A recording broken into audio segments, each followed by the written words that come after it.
semua. Waalaikumsalam. Alright, so kita akan tengok pada GPE 6212 Entrepreneurship. Kita mulakanlah kuliah kita ini dengan baca Ummul Kitab Fatihah.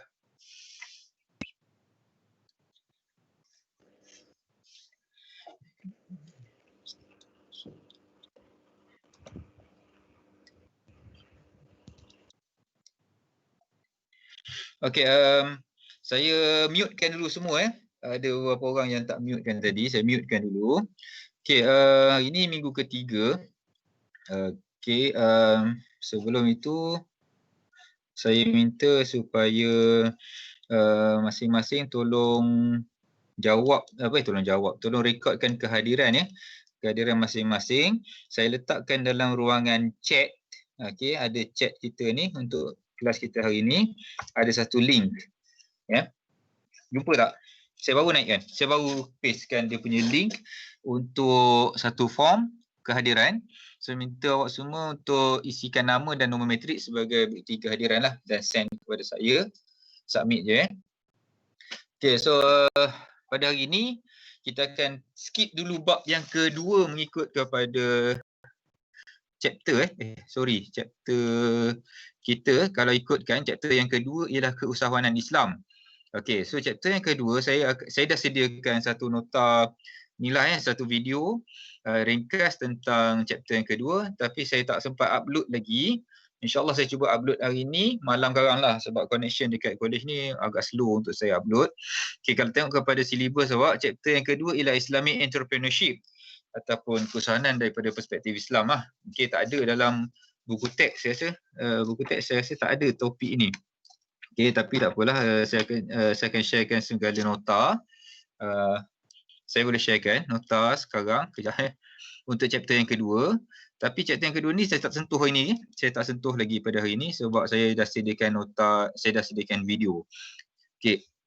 So awak tengok video je lah nanti. Samalah juga dengan baru ni saya ada sharekan nota untuk video untuk chapter yang pertama yang saya habiskan ya, chapter yang pertama.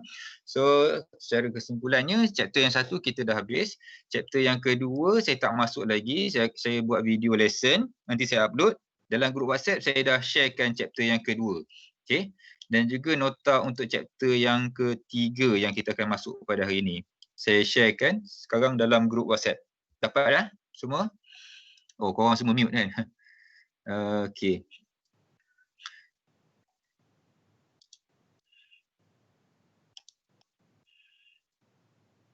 Sekejap ya, unmute. Cuba sesiapa tolong jawab. Dapat tak tengok kepada chat? Dalam chat ada link untuk attendance. Dapat. Okey, dapat. Dapat. Alright, Amin Fitri, Aina Sofia. So tolong isikan itu sebagai tanda inilah, isikan sebagai bukti kehadiran. Alright. So dah ramai dah. Bagus. Segera, pantas.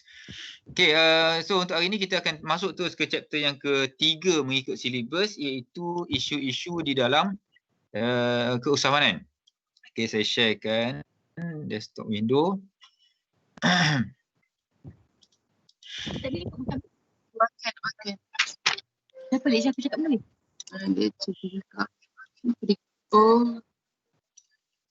Dia cakap dengar tak? Suruh isi. Boleh? Ada yang menghadapi kesukaran. Okey, semua dah mute. Okey, kalau ada apa-apa boleh ni boleh yalah, kalau saya tak perasan, biasanya kita kalau di setiap menu masing-masing dia ada gambar tangan tu. Maksudnya korang nak tanya ke apa, boleh angkat tangan lah. Ataupun boleh letakkan dalam persoalan ke apa dalam ruangan chat ya. Ada meeting chat dan juga kalau saya tak perasan juga boleh WhatsApp ya, dalam grup WhatsApp kita kalau ada apa-apa nak tanya.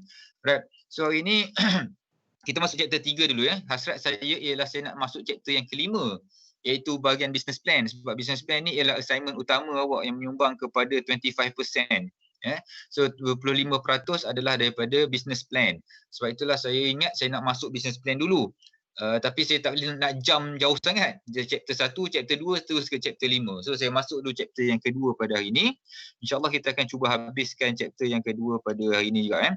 So isu-isu dalam dunia keusahawanan. Okay, so ini merupakan cerita pasal apa yang berlaku dalam dunia keusahawanan sekarang ini. So dunia keusahawanan ni kita dapati dia ada banyak menghadapi perubahan lah, perkembangan yang pesat. Especially kalau kita tengok kepada selari dengan perkembangan teknologi juga. Bagaimana teknologi yang berkembang, dia menyebabkan bentuk perniagaan ataupun model perniagaan turut berkembang. So keusahawanan ni merupakan satu benda yang dinamik. Dia bukannya statik, bukan berasaskan jual beli yang berbentuk konvensional, biasa je. Okay, dia berkembang. Cuba contoh sekarang ni, kalau sekarang ni kita ada banyak platform menggunakan e-wallet sebagai contoh. Kita ada COD, kita ada Foodpanda, kita ada Lazada, Shopee. So ini semua merupakan model-model bisnes yang terkini yang menggunakan platform teknologi. Dia bukan macam dulu dah. Dulu kalau kita nak buka kedai runcit ataupun kedai tudung ke apa, kita kena buka kedai. Kena buka kedai, kita kena sewa sebuah kedai dengan ada peralatan-peralatannya. Tapi zaman sekarang tidak dah. So kita dapati bahawa dunia keusahawanan ni memang sentiasa berkembang. Okay, so bila dia berkembang, dia tidak statik, maka ada banyaklah isu-isu yang berkaitan dengan dunia keusahawanan ni. So yang itu kita akan tengok dalam chapter yang ketiga ni. So yang kita akan tengok kepada learning outcomes untuk chapter yang ini, chapter yang ketiga ni. Di hujung bab ini, awak akan sepatutnya akan dapat berupaya untuk highlight the current issues. Okey, maksudnya akan berjaya menjelaskan apakah isu-isu yang terkini, isu semasa dalam dunia keusahawanan. Awak mestilah boleh berupaya untuk menjelaskan definisi SME ataupun dalam bahasa Melayu sekarang ni kita gunakan PKS, perusahaan kecil dan sederhana, dan menjelaskan peranan SME, sumbangan dan juga masalah-masalah dalam SME ni, di kalangan SME. Kita akan tengok macam mana SME ni, macam mana didefinisikan syarikat-syarikat ataupun perniagaan yang bersaiz SME. Okay, yang ketiga, awak mestilah boleh menganalisa apakah principles and rules, prinsip-prinsip dan juga peranan etika perniagaan dalam keusahawanan. Yang keempat, jelaskan apakah social responsibility ataupun tanggungjawab sosial usahawan. Okay, so usahawan ni dia ada tanggungjawab. Tanggungjawab tu bukan sahaja kepada pelanggan ataupun kepada pengguna, malahan kepada stakeholder yang lain. Stakeholder ni termasuklah pemegang saham, kepada kerajaan dan kepada pelbagai pihak-pihak yang lain. Okay, yang kelima, memahami dan juga memahami aplikasi dan juga kepentingan ICT. Yang keenam, kelebihan dan juga kelemahan e-commerce. Dan yang ketujuh, jelaskan tentang budaya keusahawanan. So ada banyaklah learning outcomes ataupun hasil pembelajaran yang perlu dikuasai dalam chapter yang kedua ni. Okay. So ni banyak cerita je lah. Kita ada banyak cerita je. Awak boleh baca sendiri sebenarnya. Tapi tak apalah. Kita tengok pengenalan dia. So kita dapati bahawa ramai orang memandang rendah pada asalnya dulu, memandang rendah kepada perusahaan kecil dan sederhana ataupun dalam bahasa Melayunya PKS dalam ekonomi Malaysia. Sebab apa? Sebab kita ni dibayangi oleh besarnya syarikat-syarikat lain. Okey, korporat lain. Syarikat-syarikat korporat. Kita tengok lagi satu, kalau kita tengok drama-drama Melayu, kalau cerita pasal Mustafa Kamal jadi dia punya hero ke ataupun papa, mesti syarikat dia besar. Kencana holding lah yang untung milion-milion, juta-juta semua kan. So masyarakat kita sebenarnya banyak dimomokkan dengan syarikat besar, peranan syarikat-syarikat besar yang menyebabkan kita kurang menghargai perniagaan-perniagaan yang kecil. Okay? Tapi zaman sekarang ni kita dapati bahawa PKS menyumbang lebih besar, bukan lebih besar, maksudnya banyak. Sumbangan PKS adalah banyak kepada pembangunan ekonomi kita. Pada tahun 2017, kita PKS, syarikat-syarikat yang kategori PKS ataupun SME ni, mereka ni menyumbang sebanyak 435 bilion, RM435 bilion, satu jumlah yang besar kepada KDNK negara kita. So kita dapati bahawa perkembangan pertumbuhan KDNK ni pesat disebabkan salah satunya ialah syarikat kecil ni. Syarikat kecil dan sederhana, perniagaan kecil dan sederhana. Okay, so kita dapati bahawa benda ni PKS ni penting. Kalau macam saya pernah baca awal tahun 2000, pada awal tahun 2000 didapati di UK, sebuah negara maju, di UK sendiri 95% daripada pendapatan negara datangnya daripada syarikat ataupun perniagaan yang bersaiz small and medium ni. syarikat-syarikat kecil dan sederhana. So kita dapati di negara-negara besar, di negara-negara maju, SME memainkan peranan di dalam pembangunan ekonomi dia. Okay. So kita dapati bahawa walaupun ini dipandang negatif pada asalnya, tetapi kita dapati dia punya sumbangan tu memang besar. Okay. Hasilnya sumbangan PKS terhadap KDNK meningkat kepada 37.1. Maksudnya dalam keseluruhan 100% pendapatan negara, 37% datang daripada SME. So besar sebenarnya itu. Syarikat-syarikat yang bersaiz kecil dan sederhana. Begitu juga dengan guna tenaga PKS terhadap guna tenaga PKS. Maksudnya pekerja-pekerja yang ada di dalam SME ni, di dalam perusahaan kecil dan sederhana juga meningkat sebanyak 3.4%. Okay. So secara keseluruhannya dia meningkat daripada 65.3 kepada 66% tahun 2017. Maksudnya ialah SME mengurangkan pengangguran. Mengurangkan pengangguran. Awak semua ni dah final semester. Selepas ni awak semua akan menceburi bidang pekerjaan. Yang tak dapat kerja maka awak ni digelar penganggur. Digelar sebagai penganggur. Nauzubillah lah, harapnya dapatlah kerja tu kan. So kalau tak dapat kerja makan gaji, inilah peranan SME. Peranan SME. So once awak graduate, for example, dah graduate nanti, buka satu perniagaan. So awak dah dikira sebagai SME. Perniagaan kecil je, tapi dikira sebagai SME. So okeylah. Maksudnya kita kuranglah pengangguran. Meningkatlah guna tenaga dekat Malaysia ni. Guna tenaga ni bermaksud masyarakat Malaysia yang berupaya bekerja, yang boleh bekerja dan dapat pekerjaan. So kalau kebanyakan negara kat Malaysia termasuklah, guna tenaga merupakan petunjuk kepada kekuatan ekonomi. Kalau guna tenaganya besar, banyak, maka pengangguran kurang.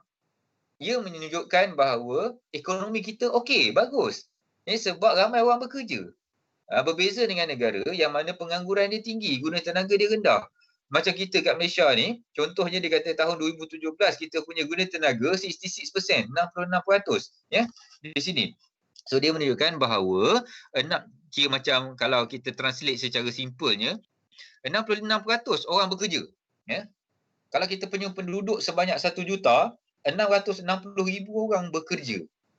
Apa yang 340,000 lagi buat tu? So dia menganggur. So kalau kita, contoh kalau kita kat Malaysia ni ramai sangat pengangguran, rugilah. Sebab kita tidak dapat capai guna tenaga penuh. Awak semua ni seramai dekat 26 orang, let's say lah, nauzubillah, tapi kita kalau habis belajar, tak ada kerja. Awak menyertai peratusan orang yang menganggur. Dan kita kalau boleh, ekonomi kita tak nak orang menganggur ni ramai sangat. Okay, so that's why kita akan cuba untuk wujudkan sebuah perniagaan kecil dan sederhana. Okay. Faham tak setakat ni? Boleh respon tak? Faham. Faham. Okey. Okey, walaupun mencatatkan peningkatan, walaupun mencatatkan peningkatan nilai ekspor daripada 155 bilion tahun 2016 kepada 167 bilion ekspor dia. Ekspor ni maksudnya barang kita dijual ke luar negara. Okey. Sumbangan PKS, walau bagaimanapun dikatakan sumbangan PKS terhadap ekspor adalah rendah. Maksudnya PKS dekat Malaysia keluarkan barangan hanya untuk jualan dalam negara kita. Okey, hanya 17.3%. Okey, yang mengeluarkan barangan dan dieksport, dijual ke luar negara. So ini merupakan satu cabaran lah kepada PKS. PKS ni dikatakan penting. Tapi kalau boleh kita nak PKS keluarkan produk dan jual ke luar negara. Okey, apa bagusnya bila kita jual ke luar negara? Siapa nak jawab? Siapa boleh jawab? Allah Akbar. Sekejap. Ya. Okey.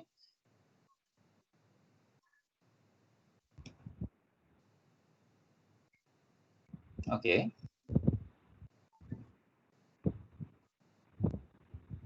Alright.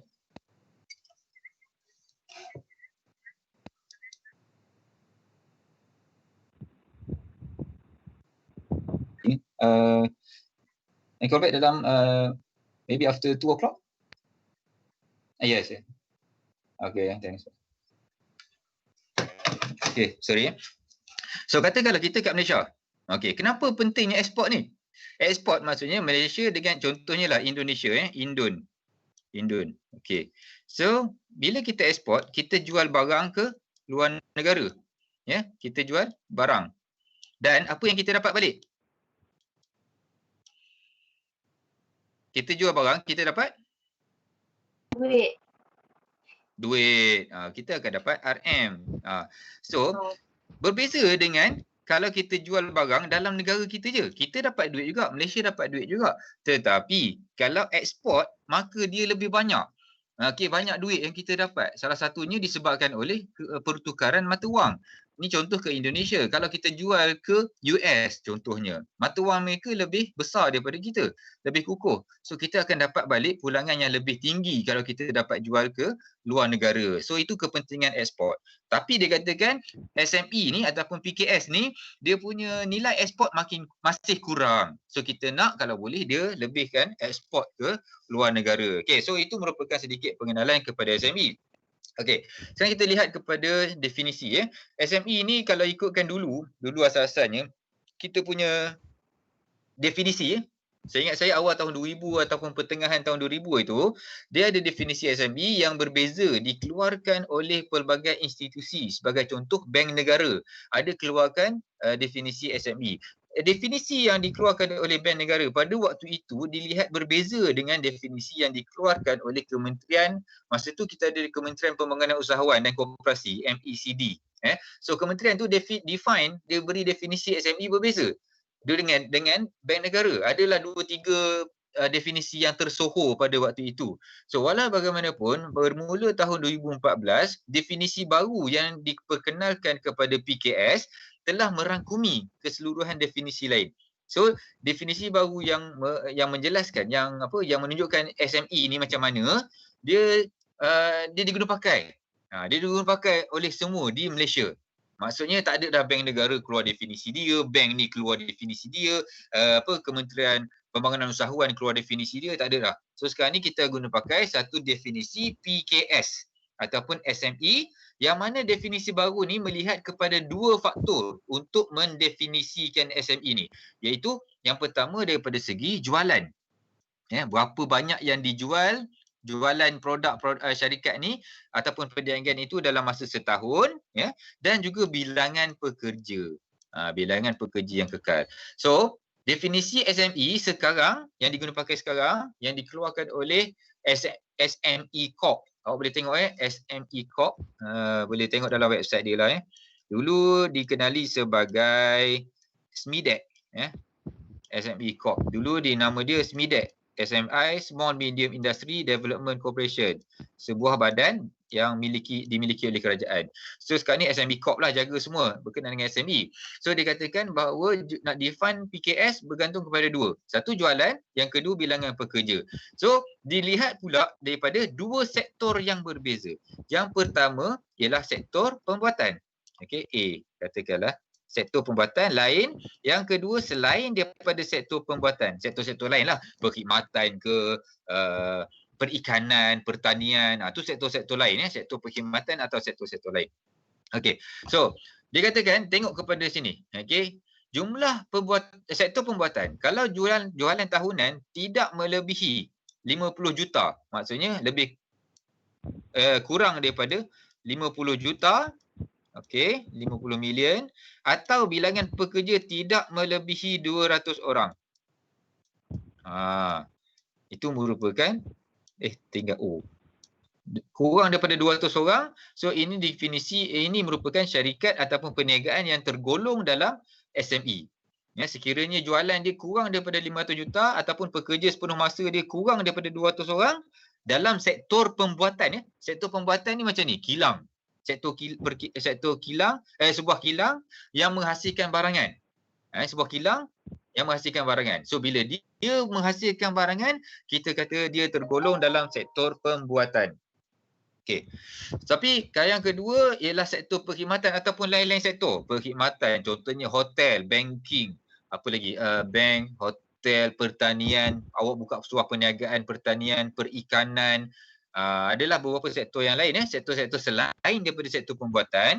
Dia tengok jualan tahunan tidak melebihi 20. Yang tadi 50. Yang ni kalau sektor-sektor lain 20 juta atau pekerjanya kurang daripada 75 orang. Okey. So, nak definisi yang lebih jelas, nak definisi yang lebih jelas, sebenarnya SME ni dia sebenarnya syarikat-syarikat ataupun perniagaan yang kategori saiznya terbahagi kepada 3. Yang pertama ialah mikro. Syarikat mikro. Yang kedua yang dikatakan kecil. Sini ada, mikro, kecil dan sederhana. So SME sebenarnya mendefinisikan mengikut kepada 3 saiz ni. Mikro, kecil dan sederhana. Walaupun namanya PKS, kecil dan sederhana, tapi ada satu lagi saiz iaitu mikro di sini. So kita tengok dengan detail apakah beza saiz-saiz ni. Ini merupakan satu screenshot yang didapati daripada SME Corp punya website. Ini cara nak definisikan satu perniagaan tu tergolong dalam SME ke tidak. Contohnya, kalau kita berada dalam sektor pembuatan, macam saya kata tadi, awak kilang buat air minuman, menghasilkan air minuman, soda contohnya kan. Tapi pekerja awak kurang daripada 5 orang, kecil je. Kurang daripada 5 orang dan jualan awak tak sampai 300,000. So kalau kategori ini, jualan tahunan kurang daripada 300,000, pekerja 2-3 orang je, awak syarikat ataupun perniagaan awak dikategorikan sebagai mikro. Saiz kecil sangat. Mikro ni terlalu kecil, lebih kecil daripada yang kecil ni. Ataupun awak dalam sektor lain-lain selain daripada pembuatan. Dia punya ni sama saiz ni dinamakan mikro juga. Walaupun dalam sektor pembuatan ataupun perkhidmatan, kalau sale kurang daripada 300,000 setahun dan pekerja sepenuh masa kurang daripada 5 orang, dan kategorinya ialah mikro. Pergi yang keseterusnya. Untuk saiz kecil pula. Bila saiz kecil, kita tengok jualan tahunannya di antara 300 hingga 15 juta ringgit setahun. So, ini kalau dalam sektor pembuatan.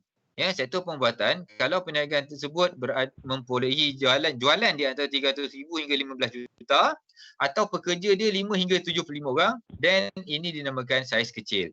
Manakala bagi sektor lain, kalau dia punya jualan setahun 300,000 hingga 3 juta dan pekerja 5 hingga 30 orang, so nampak sini berbeza. Dia berbeza dengan pembuatan. Kalau mikro tadi sama. Kalau kecil, dia berbeza antara pembuatan dengan sektor perkhidmatan dan juga lain-lain sektor. Dia akan tengok kepada ni. Dan yang ketiga, asal jadi macam ni. Yang ketiga ialah saiz sederhana. Saiz sederhana. So, saiz sederhana kalau jualannya lebih tinggi, 15 hingga 50 juta. Dengan pekerjanya, yang ini untuk sektor pembuatan dan pekerja antara 75 hingga 200 orang pekerja. So ini dinamakan industri sederhana. Dan juga untuk sektor perkhidmatan dan juga lain-lain selain daripada pembuatan ni tadi, jualan 3 juta hingga 20 juta setahun, pekerja 30 hingga 75 orang. So ini merupakan definisi yang digunakan pakai untuk sebuah perniagaan yang dikategorikan bersaiz sederhana. So ada 3 saiz, mikro, kecil dan sederhana. Macam mana kita nak tentukan? Tengok kepada perniagaan awak sektor apa. So sektor pembuatan, gaji pekerja, kalau sektor pembuatan, tapi tengok jualan awak sebanyak 20,000 je setahun. Setahun jualan 20,000. So awak dikategorikan sebagai mikro. Awak dalam sektor pembuatan tapi perolehan awak setahun, jualan setahun ialah sebanyak 20 juta. So kategori ialah SME. Kategori ialah sederhana. Asal dia berbentuk macam ni. Right. So dia kategori sederhana. Manakala kalau awak ni buka sebuah perniagaan untuk retail, jual barangan. Awak tak hasilkan, bukan dalam sektor pembuatan sebab awak tak menghasilkan barang, awak jual barang. Kedai runcit contohnya kan. So kedai runcit itu dikira sebagai perkhidmatan dan lain-lain sektor. Tengok pula sale awak sebanyak 5 juta setahun. So awak kategori sederhana. So faham tak? Boleh? Faham? Faham Alright. So macam mana nak ingat? Itu terpulanglah kat korang semua macam mana nak ingat sebab korang ni kan yalah, pengajian Islam ni dia punya daya ingatannya sangat kuat. So insyaAllah awak boleh ingat, tetapi selalunya soalan dia tak keluar. Kalau saya lah, kalau saya buat soalan, saya tak keluar suruh buat macam ni terus. Biasanya kalau soalan berkenaan dengan kategori-kategori SME ni ataupun definisi SME, saya suka buat dalam bentuk objektif. Okay, saya bagi contoh sebuah perniagaan yang sebuah perniagaan pertanian mempunyai jualan tahunan sekian-sekian-sekian dan pekerja berjumlah sekian-sekian-sekian. So perniagaan ini dikategorikan bersaiz apa? Contoh macam tu. So adalah A, B, C, D. Ya, so awak tak payah nak ingat sangat, tapi saya rasa awak bolehlah ingat ya. So ini cara macam mana kita nak definisikan SME ataupun PKS sekarang. Ingat, 3 saiz, mikro, kecil dan juga sederhana. Okey. So apa pentingnya benda ni? Kenapa kita kena belajar ni? Kategori-kategori, kenapa kita kena tahu? So, baru-baru ini di bawah program penjana di mana kerajaan memperkenalkan macam-macam insentif kepada SME. Dia kata insentif kepada SME adalah insentif dari segi digital, teknologi lah, apa semua kan. Dia nak bagi macam-macam lah kerajaan nak bagi, nak bangunkan semula ekonomi kita pasca COVID ni. So, dia katakan SME layak untuk memohon mana-mana dana ataupun insentif tersebut. So kita pun mohonlah. Kita ada perniagaan, kita mohon. Okay. Tapi kena tengok juga, adakah kita berdaftar? First kali dia tengok perniagaan kita ni berdaftar ke tak, ataupun awak ni underground je, buka kedai sendiri-sendiri je, tak ada lesen, tak ada apa, tak ada permit kan. Pendaftaran kita punya perniagaan tidak didaftarkan. So kita tak layak untuk memohon. Itu yang pertama. Yang kedua pula tengok kita punya saiz. Adakah kita tergolong dalam SME? Sebab pakej penjana ni contohnya adalah untuk pembangunan SME. Dia tengok-tengok pula, syarikat kita ni besar. Pekerja sampai 1,000 orang. Okey. Jualan kita pula sampai dekat 200 juta setahun. So kita tak layak memohon mana-mana insentif yang ditujukan kepada SME. Okay. So SME ni mudah. SME mudah. Pada saya, awak buka satu perniagaan, awak seorang pekerja, awak bos, awak pekerja, automatik awak dah tergolong dalam mikro. Kan? Sebab kita baru nak buka perniagaan. Agak mustahil untuk kita terus terjerumus dalam saiz kecil ataupun sederhana. Kita nak buka perniagaan, nak cari 5 orang pekerja pun sebenarnya payah. Ya, nak lagi kita jual online je, jual tudung je, takkan kita nak sampai ambil pekerja bangla semua kan? Tak. Kita tak ambil pekerja, kita buat kerja sendiri. Okay. So itu merupakan macam mana kita nak kategorikan SME. Okay. Okay, mengikut definisi baru, semua PKS mesti merupakan entiti yang berdaftar. Okay, so apa-apa hal kita kena daftar dengan SME ni.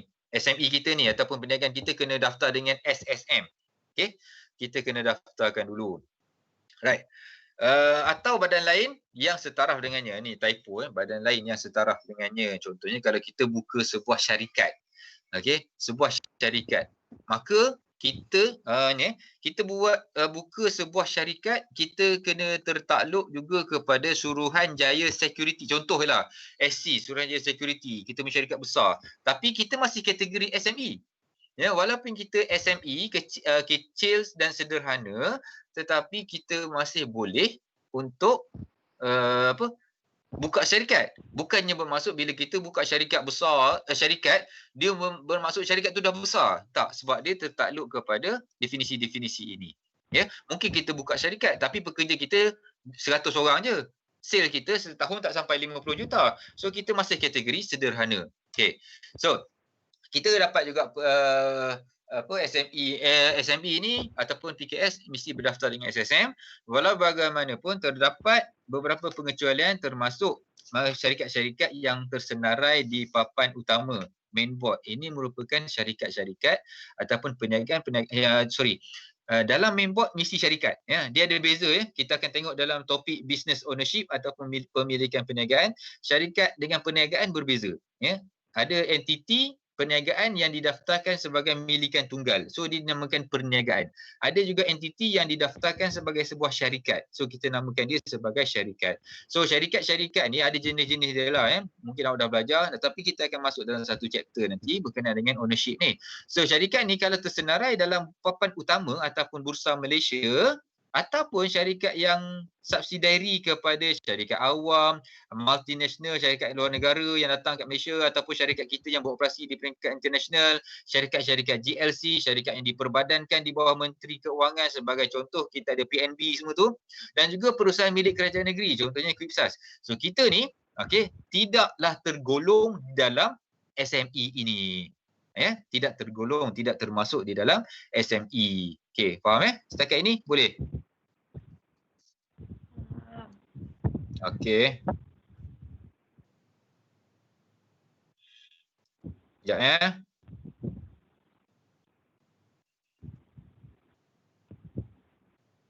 Terus saya nak tanya. Ya? Nak tanya apa? PKS sama dengan IKS ke? Tak dengar. PKS? PKS sama dengan IKS ke? Okey, soalan yang baik. PKS adakah sama dengan IKS? Dulu kita gunakan IKS. Okey. Sebenarnya ada dululah kita guna pakai industri kecil dan sederhana. Tetapi kenapa bukannya Malaysia je, satu dunia kita tak gunakan. Dulu kita panggil dalam Englishnya ialah small and medium industries. Tapi sekarang ni dalam bahasa Inggerisnya SME, dan benda ini diguna pakai di satu dunia. So IKS merupakan terma yang dulu kita guna pakai. IKS, industri kecil dan sederhana. Tetapi sekarang ni kita gunakan perusahaan kecil dan sederhana. Ada juga bahasa Melayu yang menggunakan EKS, enterprise kecil dan sederhana. So jangan risau benda ni, IKS adalah terma lama. Cuma saya sendiri tak dapat nak faham kenapa dia tukar daripada IKS kepada PKS. Mungkin disebabkan oleh dia gunakan enterprise, dia tak gunakan industries. Sebab itu dia tukar kepada PKS. Okey, ada lagi nak tanya?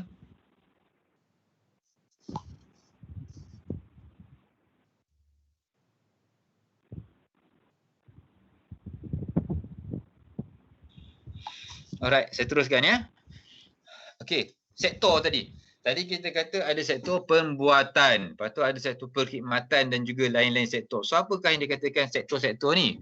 Okey, yang first sekali ialah sektor pembuatan, yang kita katakan dia punya kategori tu, size dia tu lebih, dia punya jumlah jualan dia punya pekerja dia lebih ramai berbanding dengan sektor perkhidmatan atau lain-lain sektor. So apa dikatakan sektor pembuatan?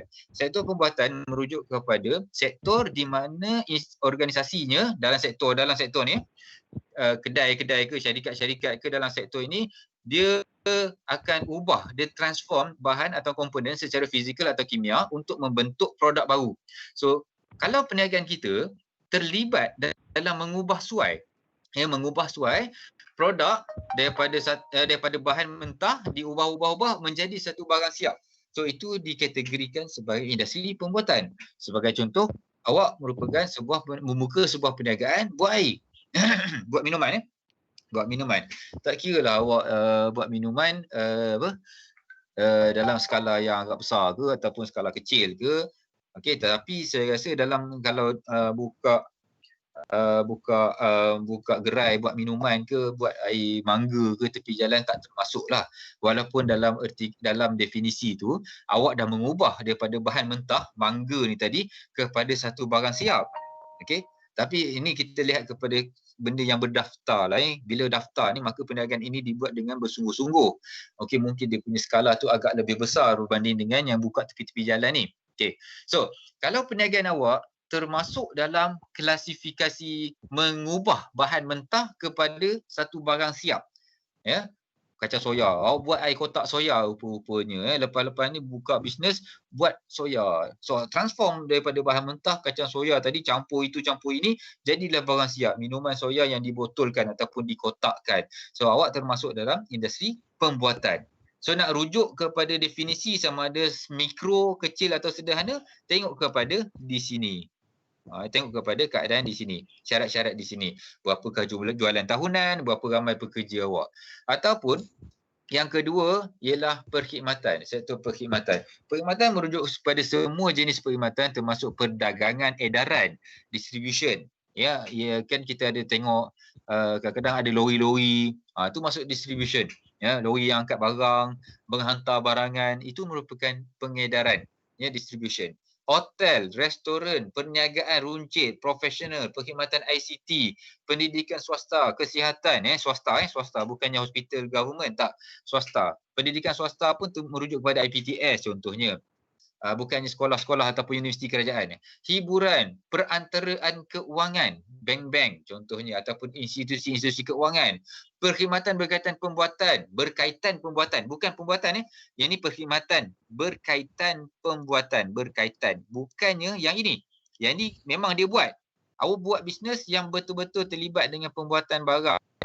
So itu dalam sektor pembuatan. Tapi kalau awak buka satu perniagaan yang menyokong industri pembuatan, contohnya buat R&D. Okey, ada Sajat nak keluarkan, contohnya abang Sajat dia nak keluarkan satu produk kecantikan kosmetik baru. Awak pula tahu ataupun mahir dalam bidang bioteknologi. Awak buatlah research bagi pihak abang Sajat. So dia akan gunakan produk awak. Awak menyokong industri pembuatan.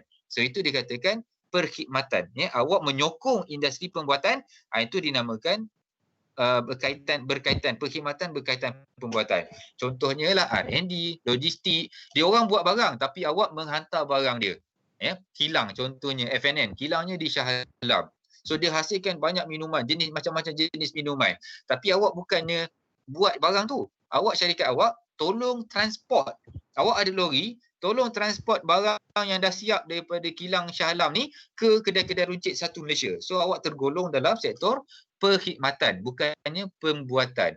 Pergudangan, warehousing pun sama juga. Awak ada kilang yang ditukar kepada, bukan kilang, awak ada tempat yang boleh dijadikan tempat simpanan, storage. Itu maksudnya warehouse, gudang, kejuruteraan dan lain-lain. So itu merupakan sektor perkhidmatan. Ingat ya, saya nak bagi tumpuan di sini, kalau kita buka perniagaan runcit, buka kedai runcit, kita tak dikenali sebagai sektor pembuatan sebab kita tak buat. Kita just menjual. So kita dikategorikan sebagai perkhidmatan. Kalau buka kedai runcit. So kedai runcit bukannya pembuatan, dia terlibat dalam perkhidmatan. Okey, dan lain-lain.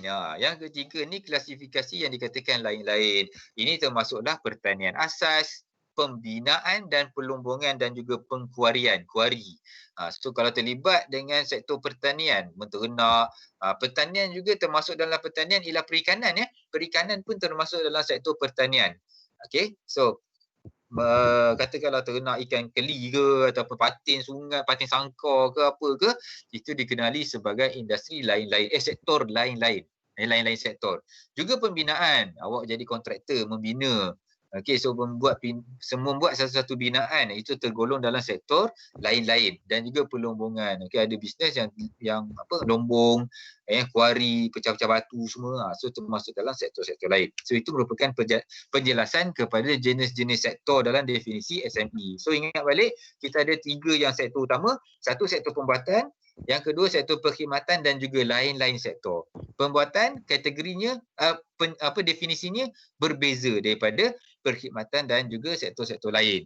Berbeza daripada segi jualan dan juga dari segi pekerja. So itu merupakan cara macam mana kita nak mendefinisikan satu-satu perniagaan sama ada dia dalam kategori mikro, kecil atau sederhana. Okey, so itu merupakan satu topik yang pertama kita tengok.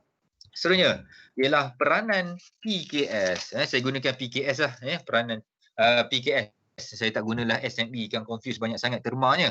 So PKS, apa yang diorang buat? Yang pertama, PKS ni menjadi testing ground kepada usahawan. Testing ground. Yang kedua ialah PKS. PKS ialah satu sumber untuk usahawan ni create ataupun bangunkan inovasi dia dan juga kreativiti dia. Yang ketiga, ia merupakan satu platform di mana peluang kerjaya diberikan kepada mereka yang produktif. Okay, kita tengok satu persatu. Yang pertama, tak ada dalam penjelasan. Yang pertama sebagai latihan kepada usahawan. Dia macam ni. Dia merupakan, kita tahu PKS ni ialah perniagaan yang bersifat kecil, sederhana ataupun mikro. So dia lebih menjadi bagi usahawan, bagi seseorang usahawan, mestilah usahawan ni dia nakkan perniagaan yang besar. Dia nak perniagaan dia membesar, tetapi kita tak boleh nak start terus bisnes kita dengan terus saiz besar. Ini normalnya lah. Normalnya kita mempunyai sumber-sumber yang terhad. Duit kita terhad, pengalaman kita terhad. Ya, kita bukannya mewarisi perniagaan kita daripada papa kita. Kita buka sendiri bisnes daripada lepas habis belajar terus buka bisnes. Manalah ada duit. Ada pun sikit-sikit lah simpanan PTPTN dulu kan. So, kita mulakan dengan bersaiz mikro ataupun bersaiz kecil. Okay. So sebenarnya waktu kita dikategorikan sebagai PKS, ia merupakan satu ujian kepada kita. Ujian dan juga latihan. Sebab dalam saiz kecil inilah usahawan-usahawan ni akan dapat pengalaman. Ya, pengalaman tu akan digunakan supaya dapat membantu mereka usahawan-usahawan ni untuk membangunkan perniagaan dia menjadi lebih besar. Okey, nak tengok kepada skill yang dia ada, kepakaran yang dia ada. Betul tak dia nak buat bisnes berkenaan dengan pertanian ni? Nak buka industri, nak buka sebuah perniagaan yang bertani dalam sektor pertanian. Kita pun ada tanah dekat kampung kita kan. Tapi kita kena start kecil dulu. Kita tak ada modal. So adalah tanah 1 ekar. Kita buatlah tanaman cili, tanaman apa tanaman lah secara dia panggil sekarang ni apa ke nama dia, adalah macam-macam benda yang berwayar-wayar berselirat kan, macam tu. So sebelum kita menceburi bidang pertanian yang lebih besar dengan tanah sekangkang kera, 1 ekar luas itulah kita cuba membangunkan kreativiti kita, membangunkan kepakaran kita. Rupanya tanah 1 ekar pun tak menjadi. Rupanya tanah kita ni bukanlah seorang usahawan tani yang baik. Kita tak boleh sebab tanah pun geli, kita nak pegang ada cacing semua geli. So kita cuba belajar dalam waktu kita bergelar SME ataupun PKS ini. So itu maksudnya peranan PKS ialah sebagai satu platform untuk usahawan melatih diri dia, melatih dia punya keusahaan skill, melatih dia punya minat, kepakaran sebelum perniagaan dia membesar. Yang kedua sebagai sumber inovasi dan kreativiti. Okey, disebabkan oleh perniagaan PKS ni bersaiz kecil dan juga sederhana, biasanya mereka tidak boleh dia tak mampu, kurang kemampuan. Nak lagi syarikat kecil ni dia tak mampu nak membina sebuah unit R&D dia, research and development. Awak ingat peniaga-peniaga yang kaya-kaya macam Sajat ke Abang Ali Syukri ke siapa ke kan, dia ada ke dia punya unit ataupun bahagian yang buat R&D? Saya rasa tak ada. Sebab peniaga-peniaga macam tu dia hanya selok nak menjual je. Dia bukannya usahawan yang sebenar sebab dia tak membina produk tu daripada awal. Dia just ambil, beli daripada bahan mentah daripada Thailand ke daripada mana, rebrand. Dia tukar kotak, tukar botol, letak muka dia, okey jual. So itu merupakan usahawan yang sebenar. So usahawan yang sebenar, dia akan start perniagaan dia sendiri. Ya, tetapi kena faham, bila kita start small ni, kita tak ada duit ataupun tak ada modal untuk buat R&D sendiri kan. Kita nak buat tanaman tapi kita tak adalah sampai tak mampulah kita untuk buat kacukan benih sendiri contohnya, sebab kita tak ada kemampuan benda tu. So apa yang berlaku ialah kita ni usahawan ni pada waktu dia bergelar PKS ini, waktu inilah dia cuba untuk gunakan inovasi dia, gunakan kreativiti dia untuk menghasilkan satu yang baru. Untuk menghasilkan satu yang baru. Mungkin dia tak boleh gabung-gabungkan teknik, gunakan kadang-kadang kita nak gunakan usahawan tani ni nak combine kan ataupun nak kacukkan benih A dengan benih B kan. Tapi kita tak ada kepakaran. So kita try and error lah, cuba-cuba pasang-pasang ke kod siap. Itu maksudnya PKS menjadi sumber inovasi dan kreativiti. Yang kedua juga daripada aspek usahawan dengan pengguna. Bila kita ni kecil, bila kita bersifat kecil, kita lebih rapat dengan pengguna. Betul tak? Sebab kita ni kecil. Kita ni sebuah perniagaan yang kecil. So kita punya hubungan dengan pengguna lebih rapat. Bila hubungan dengan pengguna rapat, kita mudah untuk mendapatkan maklum balas ataupun feedback daripada pelanggan. Itulah yang akan digunakan. Feedback itu akan digunakan untuk kita membaiki kita punya kepakaran. Yang itu merupakan sumber inovasi dan kreativiti. Ada tak awak dapat menyumbang kepada syarikat-syarikat besar? Petronas contohnya. Awak isi minyak. Okey, pergi ke stesen Petronas isi minyak. So awak kata, sepatutnya Petronas kena buat macam ni. Dia tak layannya awak. Sebab dia sebuah syarikat yang dah besar. Apalah bunyi seorang pelanggan mencadangkan supaya Petronas ni macam ni. Dia kurang memberi perhatian. Melainkan kalau ramai orang bagi feedback, ramai orang bagi feedback. Contohnya lah Gardenia. Kalau kita beli Gardenia, dia ada tapik, dia ada tampal dekat dia punya pembalut roti tu, toll free number 1800 apa-apa untuk komen ke apa boleh email. Katakanlah 2 juta rakyat Malaysia komen benda yang sama. Barulah syarikat yang besar boleh menerima. Tapi kalau sekadar seorang, susah. That's why waktu kita PKS, kita bersaiz kecil. Orang individu tu kita rapat, kita kenal. Makcik ni selalu sangat beli dengan kita kan.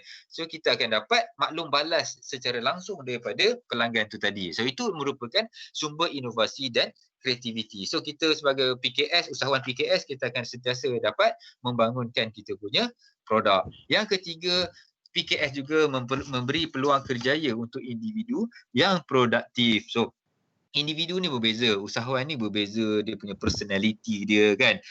Okey, oleh itu orang yang terlibat, usahawan yang terlibat dengan PKS ialah seorang yang akan sentiasa dikatakan apa? Dia ni akan sukakan cabaran. Okey, sebab PKS ni bila dia kecil, dia kena struggle lebih sikit. Ya, struggle lebih. Awak ada 100 ekar tanah yang nak buat cili. Orang lain ada beratus-ratus ekar. Orang Cina contohnya, beratus-ratus ekar tanah yang ditanam sayur-sayuran nak jual kat Tunas Manja contohnya. Kita kecil-kecil je. So nak tak nak kita kena struggle. Kita kena berusaha dengan lebih keras. Itu merupakan satu peranan PKS. Dia memberi peluang kerjaya kepada orang yang produktif. Bagi orang yang malas ke, macam saya contohnya, makan gaji je lah. So itu merupakan peranan PKS. Okey, seterusnya ialah contribution. Sumbangan PKS. Apa PKS buat ni? Okey, yang pertama dikatakan PKS menyokong proses pengindustrian negara ataupun dinamakan industrialization. Sebab negara kita, Malaysia ni, kita dah ke arah negara maju. Kita tak maju lagi, tapi kita ke arah negara maju. So negara maju ni kita, ciri negara maju antaranya lah, antara yang saya ingat lah ciri-ciri negara maju ialah kita ni industrialized lah. Ya. Kita ni tidaklah tertakluk kepada sistem ekonomi kita tidaklah tertakluk kepada konvensional, tradisional. Kalau kita tengok negara-negara yang maju, dia tidaklah output dia tidaklah hanya kepada pertanian semata-mata. Kita contohnya, kita Malaysia ada cerita pasal getah, kelapa sawit, tu bukan, susah. Sebab ini tradisional. Tapi kalau kita gunakan industrial, ya, kita masih lagi buat tanaman getah ke apa, tapi hasil tanaman getah tu kita proses menjadi barang siap yang diguna pakai satu dunia. Tayar kita berkualiti, getah Malaysia berkualiti, kita dah industrialized. Ya, tanaman kita proses macam-macam, kita ekspor dengan cara-cara yang industrialized, yang moden, yang menggunakan teknologi yang tinggi. So itu dah dinamakan industrialized nation. Okay. So apakah PKS sumbangan dia? PKS support. PKS support. Kenapa? Kita bayangkan sebuah syarikat besar di Malaysia. Contohnya Proton. Proton menghasilkan kenderaan. Tetapi syarikat yang besar ni dia tidak boleh menghasilkan setiap barangan tu secara bersendirian. Kan dalam kereta dia ada bahan-bahan, komponen yang kecil-kecil. Contohnya side mirror, cermin pandang belakang, steering, skru, horn, benda-benda yang kecil-kecil macam tu. Okay, so benda kecil macam tu, Proton dia tak akan ambil kisah dah. Rugilah dia kan. So dia akan minta IKS supply. Okay, PKS. PKS supply. Okay, syarikat ni tolong supply tayar, supply skru. Yang ni tolong supply steering. Itu merupakan satu bentuk perniagaan yang berkonsepkan payung. Ya, payung. Yang umbrella type business ni. So itu dan dia katakan PKS sebenarnya menyokong kejayaan negara kita. Ya, negara kita disokong oleh PKS kecil-kecil ni, yang kecil ni. Okey, itu yang pertama. Yang kedua, ia membantu di dalam pembangunan ekonomi negara kita. Ya, dia membantu membangunkan ekonomi negara kita. Sebab tadilah sumbangan dia. Ya, peniaga-peniaga. Peniaga-peniaga ni dia membantu dalam pembangunan ekonomi macam mana? Cuba jelaskan.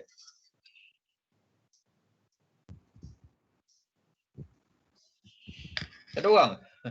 Apa yang dia orang kena bayar? Awak buka perniagaan, apa yang awak kena bayar kepada negara? Cukai. Lepas tu kalau Islam kita bayar zakat. Apa tujuan cukai? Adalah untuk pembangunan negara kita.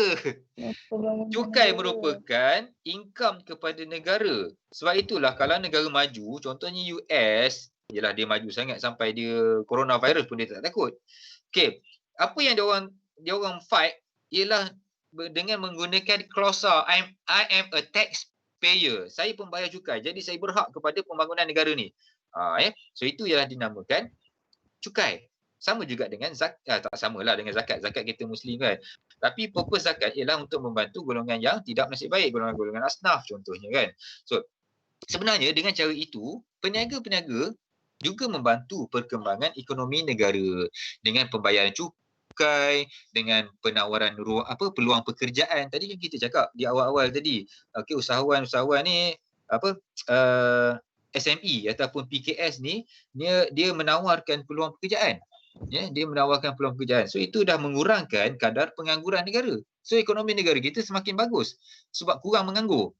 Itu pun indikator. Indikator kekukuhan negara ni banyak. Yang pertama ialah KDNK, yang tu yang biasa. KDNK ni mengukur pendapatan negara. So cukai semua tu masuk dalam pengiraan KDNK. Lepas tu ada juga yang melihat kekukuhan negara daripada aspek guna tenaga. Kalau 1 juta orang duduk kat Malaysia, 1 juta tu semua bekerja. Yang tu maksudnya bagus. Negara tu bagus. Contoh. Ataupun yang ketiga ialah daripada segi pengangguran. 1 juta orang yang duduk kat Malaysia, 500,000 tak menganggur. Rugi. So itu tak bagus. Kita nak pengangguran rendah, guna tenaga tinggi. So dengan adanya PKS, ia membantu pembangunan ekonomi negara kita. Yang ketiga, menyumbang kepada pembangunan luar bandar. Kenapa? Sebab SME ni biasanya lah. SME ni kecil-kecilan. Kilang kalau buka dekat tempat besar-besar, contohnya kita buka dekat Shah Alam. Dia punya tanah sewanya berjuta-juta sebulan. Tak mampu dek PKS. So PKS akan start small, mula dengan kecil-kecilan di luar bandar. Contohnya kalau dekat Gambang, dekat UMP Gambang, kita ada satu kawasan yang dinamakan Halal Park. Halal Teknologi Park, Halal Park ke macam tu lah kan. So itu antara hasrat kerajaan supaya PKS boleh start perniagaan secara kecil-kecilan, diberi kawasan. Tetapi bukan dalam bandar lah, di luar bandar. Samalah juga macam depan Kuipsas. Ada, kalau kita seberang jalan Kuipsas ni, depan tu ada kawasan industri Mara. Itu pun salah satu peranan kerajaan. Apa yang dibuat oleh kerajaan untuk menggalakkan PKS. PKS ni dia orang belajar giat Mara, belajar skill, tapi tak ada nak buka bisnes. Nak buka bisnes takkan nak buka kat bandar. So dia start dengan di sini. Dekat sini ada banyaklah kilang-kilang kecil dekat depan Kuipsas ni. So itu merupakan cara macam mana PKS membantu untuk menyumbang kepada pembangunan luar bandar. Kalau tengok saya pernah pergi dekat Banting, Selangor, dekat area kampung Banting ni, salah satu industri yang agak membangun di sana ialah keripik. Dia orang kampung kat Banting sana, dia keluar macam-macam jenis keripik. Dan kebetulan saya pernah beli dalam bulan puasa, saya pernah pergi ke sana. Memang dia punya production bulan puasa tu memang banyak, besar-besaran. Sebab orang akan beli, penjual-penjual kecil-kecilan ni akan beli daripada dia untuk dipackingkan balik, dipack kecil-kecil kan. Dekat-dekat nak raya kan banyak je orang jual tepi jalan, dekat pasar-pasar Ramadan, 3 RM10, 3 bungkus RM10. So dia orang ramai beli dekat Banting, yang kedua dekat Air Hitam, Johor. Air Hitam ke Muar. So itu antara kampung, industri kampung yang memang mantap daripada segi penghasilan produk makanan. Itu merupakan contoh bagaimana PKS membantu menyumbang kepada kawasan luar bandar. Saya nak tanya, ada tak orang yang terlibat ada tak pelajar awak semua ni yang terlibat dengan banjir? Bukan terlibat lah, yang ni ditimpa musibah banjir. Sebab ada beberapa tempatnya, saya tahu saya dekat Lipis ada tempat banjir, dirantuk kat Taman Negara itu. Lepas tu yang baru-baru ni semalam, saya rasa dekat Selangor, area-area Dengkil, Kajang ada tempat yang banjir. Ada tak kawan-kawan awak yang duduk sana? Kok ada, tolong maklumkan. Tak ada Tak ada? Ada, tapi kampung kat Dengkil. Oh, kampung kat Dengkil. Saya tengok semalam gambar kawan saya daripada kat Dengkil tu. Teruk jugalah. Kan? Paras Pinggang. Paras lutut? Pinggang. Pinggang? Kat kampung mana Dengkil tu? Ke taman? Dekat Taman Gemilang. Semarang. Taman Kampung Ah. Semarang. Kampus. Okey, sebenarnya nampak. So kalau ada pelajar kita yang pergi yang ditimpa musibah, maklumkanlah juga kepada kita. So kadang-kadang dia orang tak boleh nak tak boleh nak join kelas. Yalah, musibah kan. Ada pelajar kita duduk kat Lipis, hari tu buat kelas online pun dia dalam banjir. Dia meranduk air, kesian pula kat dia. So maklumkanlah kepada ketua jabatan ke kalau tak boleh hadir. Okey. Sebab cerita pasal luar bandar ni tiba-tiba teringat pasal banjir. Okey, yang keempat, PKS juga menyumbang kepada industri besar. Dan yang ni saya bagi contoh tadi. Ya, yang mana satu perniagaan yang besar, syarikat besar, Proton contohnya. Syarikat yang besar ni dia tidak menghasilkan semua barangan dia sendiri. Sebuah kereta yang siap, Proton X70 ke contohnya. Kereta yang dah siap tu dia tidak hasilkan semua tu sendiri. Ada yang diperlukan daripada peniaga-peniaga kecil ataupun PKS ni. So PKS akan dia akan menghasilkan produk yang dapat menyokong syarikat besar. Saya ingat waktu mula-mula Modernas, waktu tu saya masih belajar di Kedah, ya. Modernas waktu tu baru ditubuhkan. Dia mengeluarkan motosikal yang pertama di Malaysia. Jenama motosikal yang pertama lah di Malaysia ni kan. So Modernas ni dia punya kilangnya ialah di Gurun, Kedah. So kita orang pun pernah buat lawatan. So apa yang dia orang buat ialah dia tak hasilkan satu biji motosikal tu sendiri. Pada asalnya ialah dia konsentrate kepada penghasilan enjin dan juga design. So buat design dia tu fairing ke apa ke, itu dibuat oleh Modernas. Tetapi seat, side mirror, apa-apa skru, motor, tayar dia, itu dibekalkan oleh PKS. Itu masa tu dinamakan konsep vendor ataupun konsep payung. So syarikat-syarikat kecil, peniaga-peniaga kecil ni lah yang supply macam-macam untuk menghasilkan produk yang dah siap. So samalah juga sampai sekarang, Proton ke, Modernas ke, mereka masih menggunakan konsep vendor ni. Di mana syarikat besar dia tidak hasilkan sendiri barang siap, dia kena dapatkan daripada vendor-vendor. Petronas pun sama juga. Tak semua projek dibuat sendiri. Ya, ada projek yang di-sub ataupun diberi kontrak tu kepada vendor-vendor yang bersaiz PKS ni. So itulah PKS dikatakan dia ni menyumbang kepada industri yang besar. Dia jadi foundation kepada industri-industri yang besar. Yang kelima, ia menyediakan juga peluang latihan keusahawanan. So SME ni panjang juga saya cerita. Kena tarik nafas dulu. SME juga menyediakan peluang kepada usahawan-usahawan untuk belajar, untuk berlatih. So itu satu sumbangan. Contohnya kalau pelajar-pelajar KIPSAS pun, kadang-kadang kita nak buat latihan industri. So latihan industri ni kadang-kadang syarikat besar tak ambil. Petronas ke Saimdabi ke. Tolong mute kan? Siapa ni? Sorry ya. Okey, tolong. Nota tak nampak? Tak nampak ke nota saya?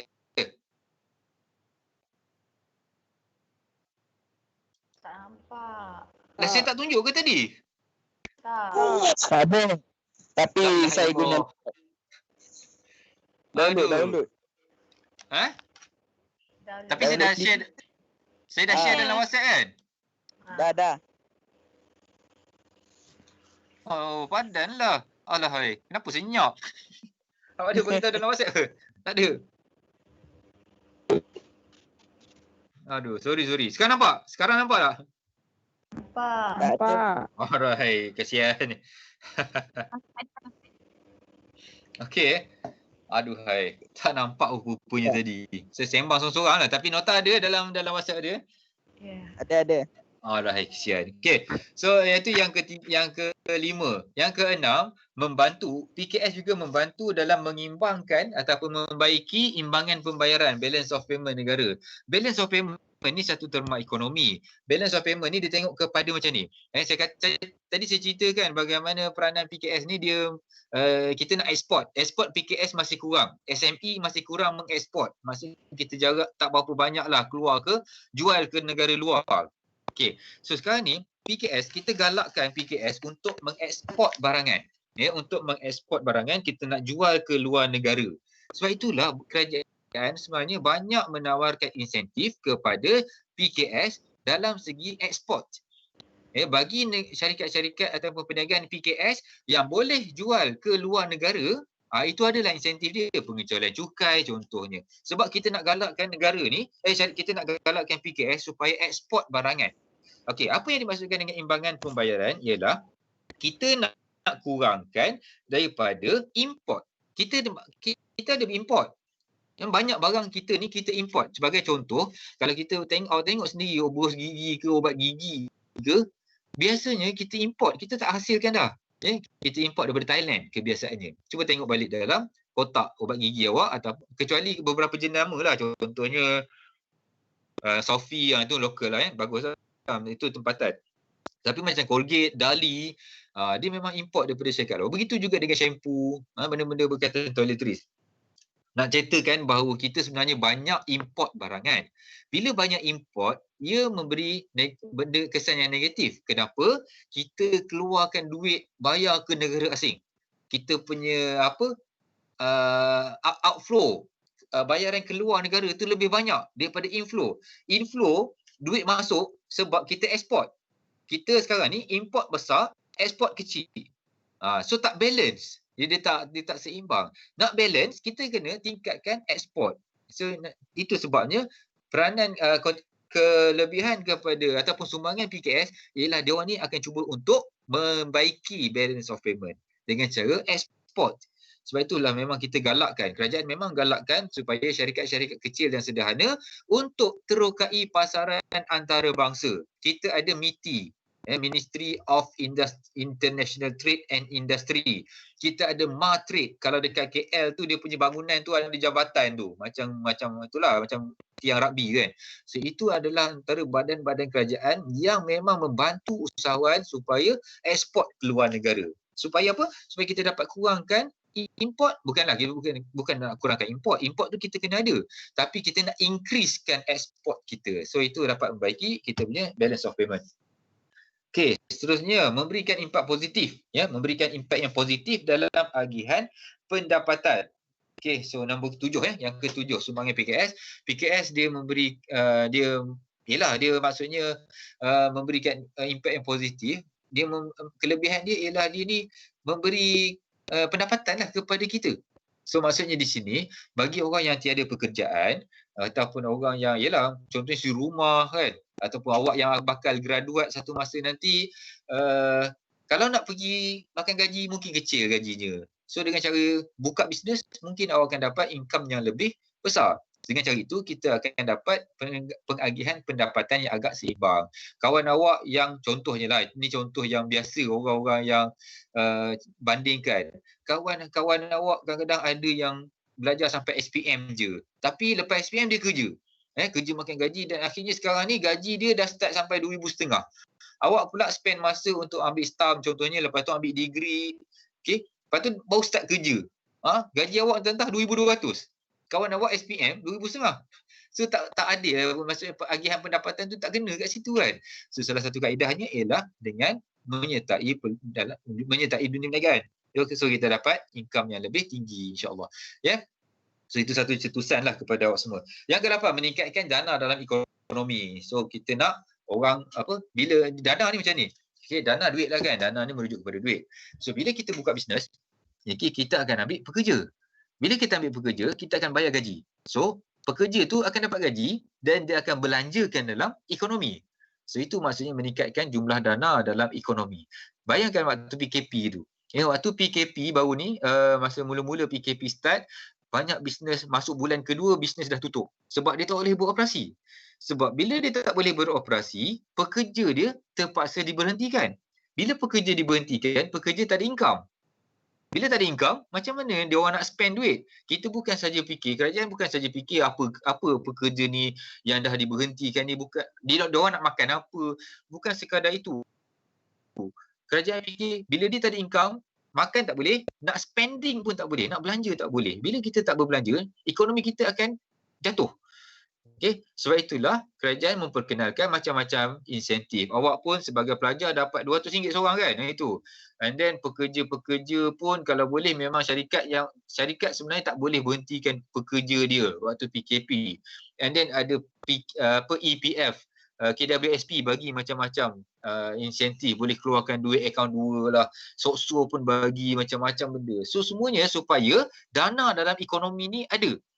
Orang dapat pekerja, orang walaupun dia tak bekerja tapi dia dapat duit dan juga dia belanjakan duit tersebut. So sama itu yang sumbangan PKS. Ya, dia nak dapat pekerja, dia bayar gaji pekerja, pekerja dapat gaji. So masuk dalam ekonomi kita juga. Yang ke-9, yang ke-9 ialah membantu dalam pengeluaran barangan industri yang lebih cekap. Ya, dia akan membantu PKS ni dia membantu menghasilkan barang industri. Macam contoh Proton tadilah, Modernas tadi.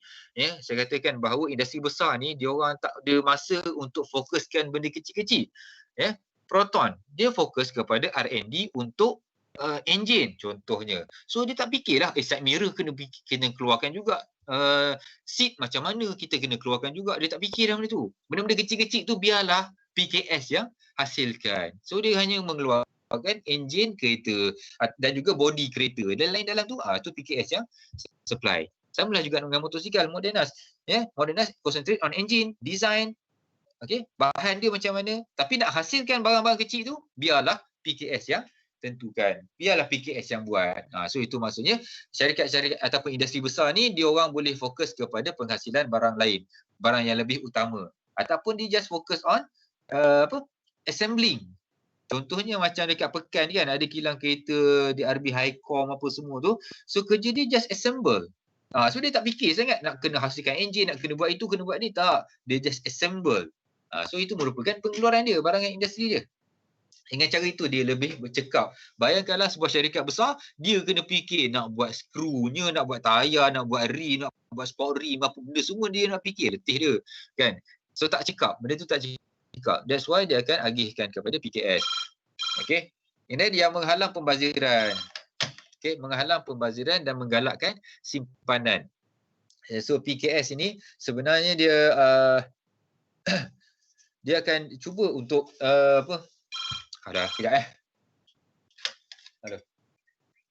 Salah. Saya. Ya.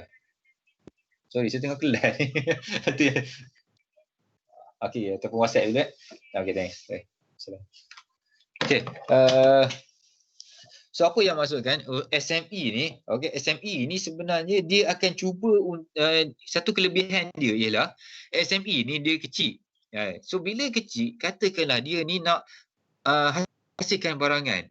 Dia nak terlibat dalam sektor pembuatan. Tetapi disebabkan oleh saiz kecil, dia tak mampu untuk membeli mesin-mesin sendiri. So apa yang dia orang boleh buat ialah dia akan cuba SME ni ataupun PKS ni, dia akan cuba untuk mendapatkan barang-barang terpakai. Mesin yang dah dipakai oleh syarikat-syarikat yang besar. Dia beli mesin second hand lah dengan kata-kata lain. So ia dapat menghalang pembaziran oleh yang berlaku dalam industri kita ni. So itu satu kaedah. Contohnya lah, kita ada banyak sebenarnya barang-barang syarikat-syarikat besar ni, dia bila modal dia besar, mesin ni dia tukar sepanjang masa. Mungkin 5 tahun sekali dia akan tukar mesin yang baru. So mesin yang lama tu dia tak buang, dia akan jual kepada syarikat-syarikat kecil yang mungkin yang tak mampu. So itu cara menghalang pembaziran. Dan yang terakhir ialah membantu pembangunan sosial negara. Ini contohnya ialah dengan dengan adanya SME ni, dia akan mengubah struktur sosial. Contohnya sebuah kampung yang miskin. Kampung ni miskin, dia tak ada banyak aktiviti ekonomi yang berlaku. Tetapi tiba-tiba je wujudlah satu orang yang ada sifat-sifat kreativiti, dia buka lah sebuah perniagaan di kampung tu. Contohnya lah di Pekan, ada kampung saya di Gancong Pekan tu, dia memang bukanlah hulu sangat, tapi sebab dia entahlah, daripada saya kecil itu memang dia tak maju. Dia tak ada apa sangat. Mujur je sebab zaman Datuk Najib itu dalam kawasan Pekan. So adalah sekarang ni adalah. Tapi dulu tak ada. Cuma dalam masa 5-6 tahun kebelakangan ini sudah ada orang yang kreatif, dia buat macam homestay. Homestay tu bukanlah homestay sekadar buat rumah ke. Dia buat macam-macam lah homestay dengan ada patin sangkarnya dekat Sungai Pahang tu. Dan adalah aktiviti-aktiviti kebudayaan sesuai untuk orang yang cari retreat. Itu membangunkan aktiviti ekonomi dalam kawasan kampung. Itu maksudnya PKS membantu dalam pembangunan sosial negara. Right. So itu merupakan contribution of SME. Right. Sebentar sekejap. Stop kita break sekejap dalam masa 5 minit. Ya, boleh ya? Boleh ke tak? Ada orang tak ni sebenarnya?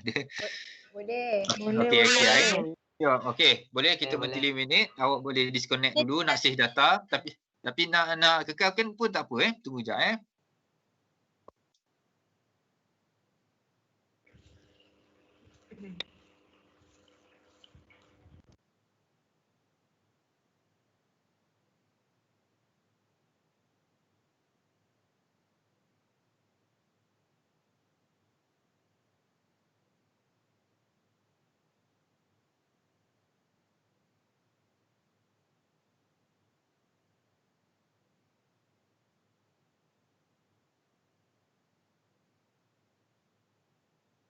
Boleh.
Okey, kita sambung Kita sambung sikit lagi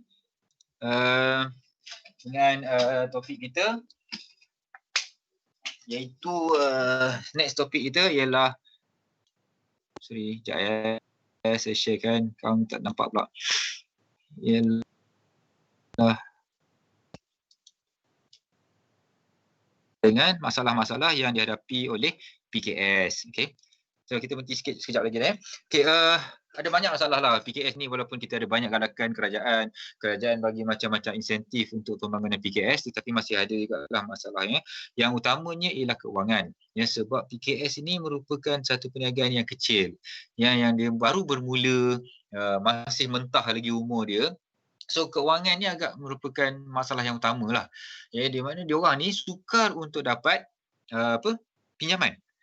Sebab sebagai sebuah perniagaan, memanglah hasratnya adalah untuk perniagaan tersebut berkembang. Okay? Tapi perkembangan perniagaan dia memerlukan modal. Bila kita nak berkembang, kita nak tambah kita punya production contohnya. Kita buat air kotak soya tadi kan. Sehari kita boleh keluarkan sebanyak 100 unit. Contoh, 100 unit minuman air kotak soya. Keluaran Bumi Putra. Okay? Tapi disebabkan oleh disebabkan oleh kita punya penerimaan tu tinggi. Okey, ramai orang suka dengan produk kita berbanding dengan Yos, berbanding dengan Season. So orang membelilah. So kita rasa kita nak berkembang ni. Perniagaan kita nak berkembang, tapi nak tambah output daripada 100 unit sehari kepada 500 unit sehari memerlukan kita untuk beli mesin baru. So nak beli mesin baru, kita tak ada duit. Sebagai sebuah perniagaan kecil, yang utama bagi kita ialah cash, tunai. Perniagaan yang kecil sederhana ni, sebenarnya duit tunai ni merupakan satu benda yang sangat penting. Sebab kita kena bayar gaji pekerja, kita kena bayar bahan mentah. So kalau kita spend duit sebanyak 200,000 nak beli mesin baru, kan, nak meningkatkan kita punya pengeluaran, tahap pengeluaran. So kita tak ada duit, kan, kita tak ada duit, kita kena jaga cash kita. So apa yang boleh kita buat ialah kita buat loan. Perniagaan boleh buat pinjaman. Walau bagaimanapun ini masalahnya, sebab SME ni, perniagaan-perniagaan kecil ni, dia susah nak dapat loan daripada bank-bank sebab saiznya adalah kecil. Bank pula selalunya bagi perniagaan-perniagaan yang bersaiz kecil, pinjaman tersebut dibagi atas nama individu, bukan nama perniagaan atau nama syarikat. So itu pun satu benda yang susah juga. Okay? Menyusahkan usahawan lah. Sebab itulah PKS ni dia susah nak menggunakan teknologi terkini, susah nak dapatkan beli mesin baru ke apa ke, disebabkan oleh modal ni, keperluan keuangan dia terhad. Yang kedua ialah nak dapatkan bahan mentah. Mendapatkan bahan mentah pun susah juga. Sebab apa? Sebab bahan SME ni dia kena dapatkan bahan mentah daripada pembekal. Pembekal biasanya kalau pembekal tu dia mengeluarkan barang-barang, biasanya dia orang akan dapatkan dia dapat pelanggan yang syarikat besar ni. Okay. Contohnya lah saya ada tanah sekangkang 1 ekar, sekangkang kerja. Katakanlah saya ada tanah 1 ekar yang saya tanam dengan macam-macam sayuran. Okay. Bila saya nak jual produk saya, cili ke, terung ke, bendir ke Pantai Selamat contohnya, ataupun Tunas Manja. Tapi diorang dah ada pembekal yang lebih besar. Pembekal tu dapat supply berpuluh-puluh kilo sehari. Kita pula keluarkan, sehari dapat sekilo je nak jual dekat Pantai Selamat. Dia orang pun tak nak ambil sebab kecil sangat, sikit sangat kan. So bagi peniaga kecil lah, bagi PKS, susah bagi peniaga-peniaga kecil ni untuk mendapatkan bahan mentah. Sebab supplier semuanya akan cenderung untuk membekal kepada syarikat-syarikat yang besar. Kejap, banyak buat. Halo. Salam. Ya.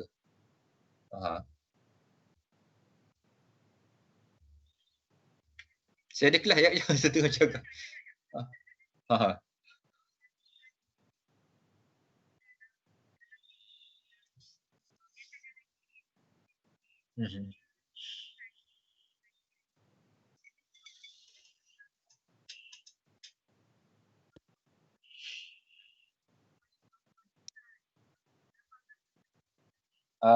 Ni apa, tesis master ni? Skop perlu. Perlu. Cuma jangan terhad sangatlah. Jangan rigid sangatlah. Pada asalnya di peringkat awal, di peringkat proposal bolehlah letakkan benda tu. Okey, dia boleh letakkan skopnya adalah untuk buat perbandingan di dua belah negeri. Itu Melaka dengan wilayah contohnya. Tapi as the time goes by, kalau katakanlah ada masalah ke, mungkin besar sangat ke, wilayah persekutuan tu besar, mungkin dia akan kecilkan skop. So yang utama ialah jangan rigid sangatlah. Make sure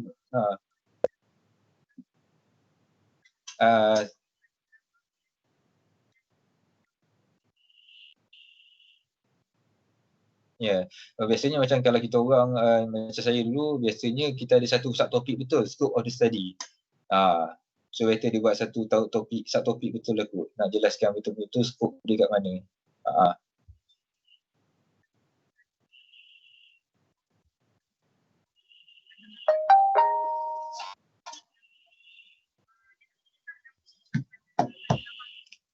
Tak nampak kerja lapangan ni. So tengok kelas lah kerja. Karang. Okay. Sorry, saya minta maaf sangat. Dah habis data. Okey. Siap lah korang. Itulah tak boleh buat kelas kat sini. Alright, ini kekurangan bahan mentah. Yang seterusnya ialah kekurangan pakar. SME ni dia tak dapat kemahiran daripada pekerja, dia susah nak dapat pekerja-pekerja yang mahir. Ya, sebabnya dia orang ni kecil, tak mampu untuk membayar gaji pekerja yang mahir ni. So dia akan dapat kekurangan pakar-pakarnya. Yang keempat ialah kawasan atau bangunan untuk dia orang beroperasi ni tidak cukup dan juga tak sesuai. Sebab dia orang ni kecil, dia tak dapat untuk expand ataupun nak sewa tempat yang high class. Ya, contohnya kalau dekat KL tu bahagian-bahagian dekat pavilion ke apa kan. Takkanlah PKS yang nak sewa, keadaan situ memang sebulan beratus ribu sewa dia kan. So dia punya tempat atau kawasan tu tak sesuai untuk awal-awal ni, untuk tempoh masa PKS. Itu cabaran dia. Sebab itulah kalau tengok kat depan Kuibsah ni yang saya katakan tadi, kita punya dia punya keadaan tu, sewaan kilang tu. Kalau pergi tengok dekat depan Kuibsah, kawasan industri Mara, sebenarnya kilang-kilang kat situ cukup daif. Tengok keadaan buruk lama lagi. Satu memang dah lama dah kawasan tu daripada saya kecil lagi dah. So itu satu benda yang dikatakan kelemahan ya, masalah ya. Yang kelima ialah untuk pemasaran produk. Ini satu masalah yang serius. PKS di awal-awal penubuhan dia ni kecil. So kita tak dapat lagi menubuhkan satu database pelanggan. Kita tak dapat ceburi tempat yang besar. Contohnya kita nak supply kat Pantai Selamat tak boleh. Tunas Manja tak boleh. Sebab dia orang dah ada supplier dia. Kita kecil. Orang lain tu semua supplier besar. So kita kekurangan pasaran. Kita kekurangan tempat untuk memasarkan produk. Sebab itulah dalam tahun 70-an kot. Pharma ditubuhkan. Pharma ni ditubuhkan untuk Pharma ditubuhkan untuk membantu peniaga kecil ataupun petani kecil memasarkan produk dia orang. So itu masalah yang kelima. Dan yang keenam ialah lain-lain masalah. So banyak-banyak masalah lain sebagai contoh persaingan yang sengit. Dia nak buka bisnes tapi dalam masa yang sama dalam industri itu terlalu banyak industri players yang besar-besar. So dia menawarkan satu masalah yang lain lah. Dia ada banyak masalah-masalah lain. Termasuk adalah juga teknologi kita tak update sebab kita kecil. Syarikat lain semua syarikat besar. Dia orang boleh pakai teknologi yang banyak besar-besar semua kan. Contohnya lah kalau kita buka kedai printing baju. Kita baru buat. Kita pakai search screen, pakai manual je. Tapi syarikat printing baju yang lain dah pakai machines. Dia dah pakai macam-macam jenis-jenis printing baju lah yang boleh printing baju dalam sejam boleh siap 50 helai. Kita pula manual, satu hari boleh buat dalam 20 helai je contohnya. So kita ada masalah berkenaan dengan kemahiran ataupun sumber-sumber macam tu. Okay, so saya rasa saya berhenti setakat ini dulu hari ini.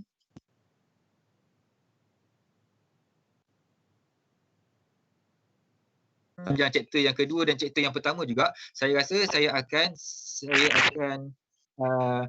akan tamatkan chapter yang ketiga ni juga melalui video. Boleh Boleh tak semua? So ingat sebab kita dalam masa seminggu kita punya pertemuan 2 jam je. So kita ada dalam 12 chapter. So saya rasa memang tak cukup sangat lah. That's why saya rasa saya akan create ada banyak video untuk complement, untuk menyelesaikan kelas-kelas kita ni. Lagipun kelas kita 2 jam. Kita tak boleh nak buat 2 jam direct sebab dengan kekurangan datanya semua ni kita buat online learning, itulah masalah utamanya. Bukan pelajar je, pensyarah pun. Saya pun pakai data sendiri kan. So kita kena ambil kira semua lah ya untuk dapatkan win-win situation macam tu. Saya rasa saya akan tamatkan untuk chapter yang ketiga melalui video lesson. InsyaAllah saya akan buat chapter 2, insyaAllah saya akan saya akan kongsikan malam ini. Kalau saya siap petang ni untuk chapter yang ketiga juga saya akan kongsikan terus. So maksudnya dalam 3 minggu ni kita dah habis 3 chapter. Boleh? Ya? Boleh. Okey. So suara perempuan lelaki ni Syahir ke Syahirah? Alright. So kita tak dapat jumpa muka lagi Tak dapat jumpa bersemuka lagi. Saya pun tak boleh nak tengok awak punya muka sekarang ni. So insyaAllah kita jumpa minggu depan. Saya ingat minggu depan kita akan masuk chapter yang business plan dulu. Okey, kita akan masuk business plan. Okey. So itu saja hari ini. Saya minta maaf ada banyak gangguan hari ini. Sibuk pula. Orang nak tanya itu, nak tanya inilah. Alright. So kita jumpa insyaAllah pada minggu depan. Apa-apa kita keep in touch dalam WhatsApp group. Alright. Satu lagi. Group untuk assignment. Saya dalam grup WhatsApp ada satu je, grup perempuan je yang kongsikan, yang dah create group. So yang lain tolong create group dan sharekan nama ahli group dalam WhatsApp kita secepat mungkin hari ini juga. Saya akan bagi arahan selanjutnya apa yang nak kena buat dengan idea perniagaan. Kita sepatutnya ada pembentangan business pitching. Yang tu dah kena buat dah sepatutnya by next week. Okay. So saya akan minta awak semua create group dan sharekan nama ahli group hari ini juga. So kita jumpa insyaAllah hari lain. Apa-apa hal kita keep in touch dalam group WhatsApp. Okay. Assalamualaikum. Kita tangguhkan kuliah kita dengan tasbih kafarah dan surah Anas.